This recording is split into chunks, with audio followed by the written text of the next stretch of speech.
I realized not everyone fantasized about the same hitman. Every sting operation was a performance. This is serious. I am in service business. And each arrest was like a standing ovation. Okay, Daniel Day. I had it down to a science. Sounds lovely.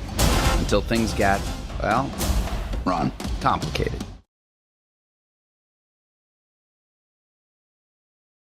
Hello, Alex. How are we doing? I'm good, man. You okay? Yeah, very well, thank you.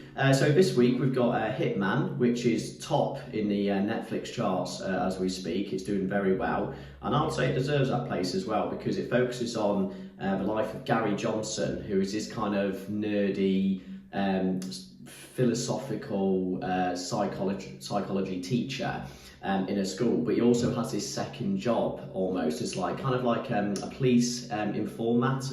Like he listens into conversations of potential people who want to hire a hitman, until one day his life kind of gets turned around, and the chap who usually does the sting operations in the police force, called Jasper, he can't do it. So there needs to be a switcheroo. So in comes Gary to do this job of luring in these potential people that are hiring a hitman. And that's the first 20 minutes of the film. And you get to see that unfold. And Gary really has to come out of his shell and personify this image of a hitman to the client. And that's kind of the basis of the story, really. And you get to see the action and adventure of him actually being very good at this, and the trials and tribulations he gets by doing that. But what was your initial thoughts on the film, Alex? Yeah. I mean, this is a film directed by Richard Linklater, which he's got Boyhood that I've seen many years ago, which is very good. So, and he does this type of really good type of films like this, but it's a romantic comedy, I would call it, that is very smart. It's not just your average one. So this is a second good romantic comedy we've seen this year. But GlenPowell, which plays Gary, is so good at playing the multitude of these hitmans that he has to play. So first of all, he's the nerdy type of professor that, his life is completely boring and he's just absorbed in birds, and his passions are totally different. But then he's given this opportunity, and he does it not like, I've been waiting for this opportunity for ages. He just does it forcefully, and all of a sudden he discovers that he's really good at it. And the thing is that really in the beginning, in front of the class, he actually says something that sets the film up to, like, it's the theme of the film, which is something in the likes of like the self is something that you've constructed, is a role that you play all the time in life. So that's what he does, and then he goes on the rest of the film and proves exactly that point, because he becomes what his people that he needs to catch want from a hitman, basically. You are a smart lady. I'm thinking cut the wrist, then hold him till he bleeds to death. I am in service business. I heard that was a fairly painless way to go, bleeding to death. Now, I don't have the kind of money you were talking about on the phone in cash, but I have a deal that'll be worth even more to you.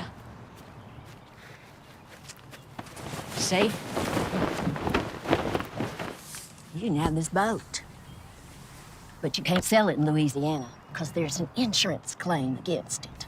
But you take it over to East Texas, Beaumont, or Port Arthur, I guarantee you'll get at least $6,000 for it. Speedboat. Like Miami Vice.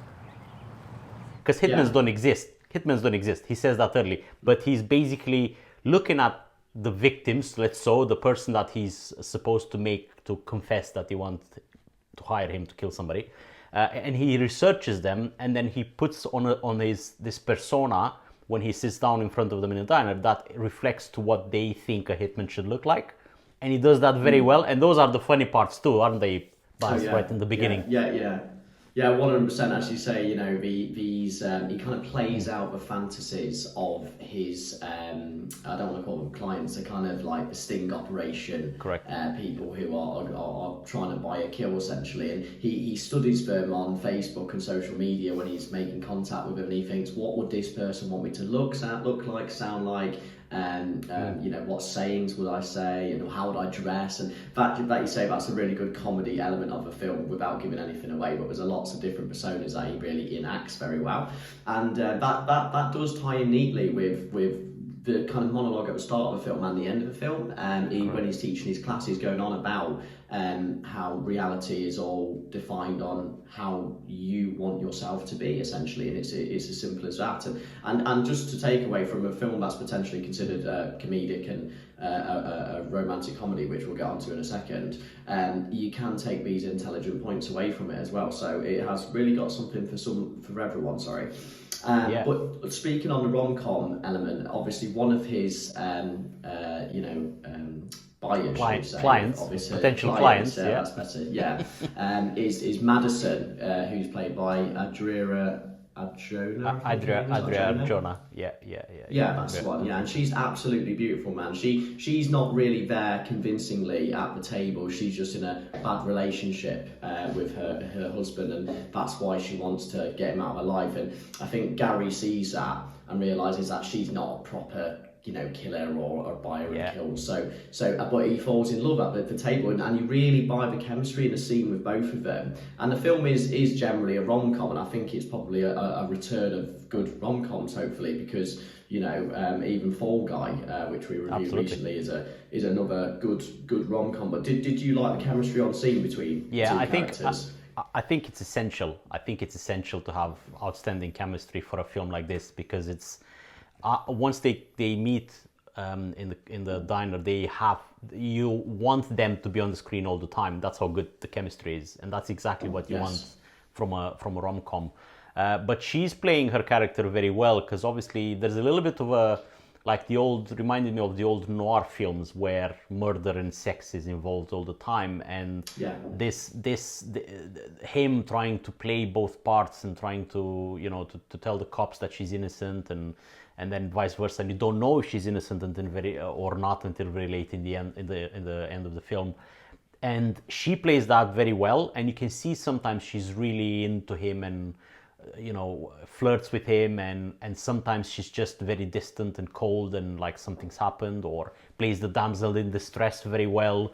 And you're always waiting. You're like, I can see where this is good. You're always waiting for her to reveal herself.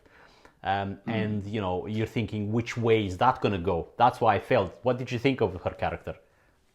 Yeah, I thought it was very good. You know, she's very sexy, man. She's very funny. She's got this kind of easygoing kind of feel. It's like pretty much the perfect woman, and I think Gary realised that to begin with. But as you say, but in the film, there's kind of, it alludes that she might be hiding something, or there's going to be something behind the scenes that's not quite right with her ex-husband, and potentially if she did or did not get a divorce or not, and she seems to have more balls in the film than Gary, and I think he kind of knows that as well, and that gets revealed quite quickly. But yeah, no, definitely a good character, and we're definitely watching out for her as an actress as well, because she was very good in this, man. And to be fair, even GlenPowell, both of them, if they're in anything, I think their careers might hit off after this movie.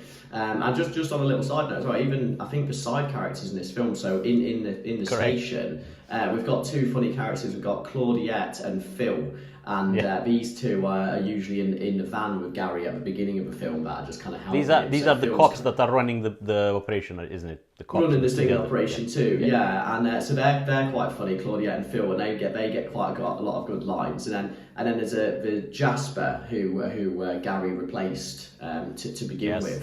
He very himself good. Plays quite a major role, especially towards the end of the movie, and you know, these characters shouldn't go unnoticed, because they could kind of complete the puzzle to make the film what it is, isn't it? Absolutely. I mean, I thought this film is going to be, looking at the title, it's like, oh, okay, GlenPowell, Hitman, is going to be an action-packed film with some... But when I saw the director's name, I was like, hold on, this guy doesn't do action films. So it was a well worth watch. Just tick that romantic comedy box again this year. It was impressive and very rewarding, to be honest, on Netflix. I hope you enjoyed our review of Hitman. Please don't forget to like and subscribe. And if you want to see the other very good action romantic comedy this year, stick around for our review of The Fall Guy.